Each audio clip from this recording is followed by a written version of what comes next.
AI পাঠশালার এই ভিডিওতে আলোচনা করব ক্লাস 11 সেকেন্ড সেমিস্টার 2025-এর হিস্ট্রি সাজেশন। তো তোমরা অলরেডি এর আগের ভিডিওগুলো দেখেছো, সেখান থেকে অনেক প্রশ্নই কমন।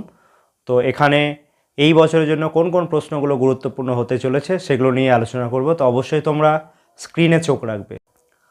তোমরা জানো 40 নম্বরের এক্সাম হবে, সেখানে মান 8-এর প্রশ্ন লিখতে হবে একটি। তো প্রথম প্রশ্ন হচ্ছে, কৌটিল্যের অর্থশাস্ত্র এবং বরণীর ফতোয়া-ই জাহানদারির রাজনীতি এবং রাষ্ট্রনীতি। এই রাজনীতি বা রাজতন্ত্র এবং রাষ্ট্রনীতি হয় কৌটিল্যের লিখতে দিতে পারে অথবা বরণীর লিখতে দিতে পারে, জিয়াউদ্দিন বরণী। তো এই দুটো দেখে যাবে, কৌটিল্য অথবা বরণী। এবং সেকেন্ড কোশ্চেন হচ্ছে নতুন রাজতন্ত্র টমাস ক্রমওয়েলের অবদান। থার্ড কোশ্চেন প্রশাসনিক কাজ পরিচালনার জন্য স্যাট্রাপ ও ম্যান্ডারিনদের ভূমিকা। 4 নম্বর প্রশ্ন রেনেসাঁস যুগের প্রধান বৈশিষ্ট্যগুলি লেখো। 5 নম্বর প্রশ্ন ভক্তিবাদী আন্দোলনের সাধক হিসেবে হয় গুরু নানক অথবা কবিরের অবদান লিখতে দিতে পারে, বা দুটোই 4 করে লিখতে দিতে পারে। আর 6 নম্বর প্রশ্ন ভৌগোলিক আবিষ্কারের পটভূমি লেখো, এর গুরুত্ব আলোচনা করো। 7 নম্বর প্রশ্ন ডাইনি হিসেবে মহিলাদের হত্যা করার কারণগুলি লেখো।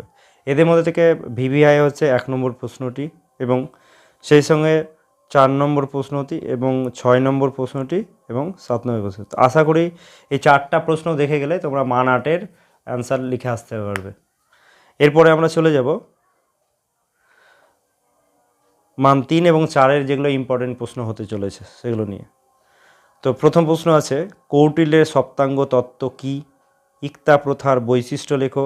মনসবদারি ব্যবস্থা কী? এর বৈশিষ্ট্য লেখো। নবজাগরণ কী? শিল্পকলা লিওনার্দো দা ভিঞ্চির ভূমিকা। মার্টিন লুথার কে ছিলেন? ইনডালজেন্স কী? কনফুসীয়বাদের 3টি তাত্ত্বিক নীতি আলোচনা করো। মানবতাবাদী আন্দোলন বলতে কী বোঝো? জ্যোতিষ থেকে জ্যোতির্বিদ্যার উদ্ভব কীভাবে ঘটে? ইউরোপে সূর্যকেন্দ্রিক জ্যোতির্বিজ্ঞানের অগ্রগতির বিবরণ দাও। মহাবিশ্বে সৌরকেন্দ্রিক তত্ত্ব বলতে কী বোঝো? ভারতে ভক্তিবাদের প্রসারে শ্রী চৈতন্যদেবের অবদান কী ছিল? তাওবাদ কোথায় প্রচলিত ছিল? টিকা শিন্টো ধর্ম এবং তাওবাদের 3টি প্রধান ধর্মীয় বিশ্বাস কী কী ছিল সেগুলো আলোচনা করতে দিয়েছে। ক্রুসেড কী? ক্রুসেডে অংশগ্রহণের পশ্চাতে ধর্মীয় কারণ অথবা অর্থনৈতিক কারণ আসতে পারে। সুফিবাদ এবং ভক্তিবাদের মধ্যে পার্থক্য এটাও দেখে যাবে। অ্যালকেমি বা অপরসায়নবাদ বলতে কী বোঝো? কোপার্নিকাস বিপ্লব বলতে কী বোঝো? গুটেনবার্গ কে? তিনি কীভাবে মুদ্রণযন্ত্র তৈরি করেন? পঞ্চদশ শতকে নতুন বিশ্ব বলতে কী বোঝো? মুদ্রণ বিপ্লবের ফলাফলগুলি লেখো। কলম্বাসের ভৌগোলিক আবিষ্কারের বর্ণনা। ভাস্কো দা গামার ভৌগোলিক আবিষ্কারের বর্ণনা। আবার ভৌগোলিক আবিষ্কারে বা অভিযানে স্পেন এবং পর্তুগালের অগ্রণী ভূমিকা আলোচনা করা হয়। স্পেন নাহলে পর্তুগাল দেবে। ম্যাগেলান কেন বিখ্যাত? প্রশান্ত মহাসাগরের নামকরণ কে করেন? তো এই ছিল মান 3 এবং 4 প্রশ্ন। এগুলোর মধ্যে খুবই ইম্পর্টেন্ট প্রশ্ন হচ্ছে যেমন মুদ্রণ বিপ্লবের ফলাফল, এই প্রশ্নটা, এবং ইউরোপের সূর্যকেন্দ্রিক জ্যোতির্বিজ্ঞান অথবা মহাবিশ্বের সৌরকেন্দ্রিক তত্ত্ব, একই প্রশ্ন, এটা খুবই ইম্পর্টেন্ট প্রশ্ন। এবং সেই সঙ্গে আরও একটা প্রশ্ন কনফুসিয়াসের তাত্ত্বিক যে নীতি, সেটাও খুবই ইম্পর্টেন্ট। এর সঙ্গে হচ্ছে কৌটিল্যের সপ্তাঙ্গ তত্ত্ব।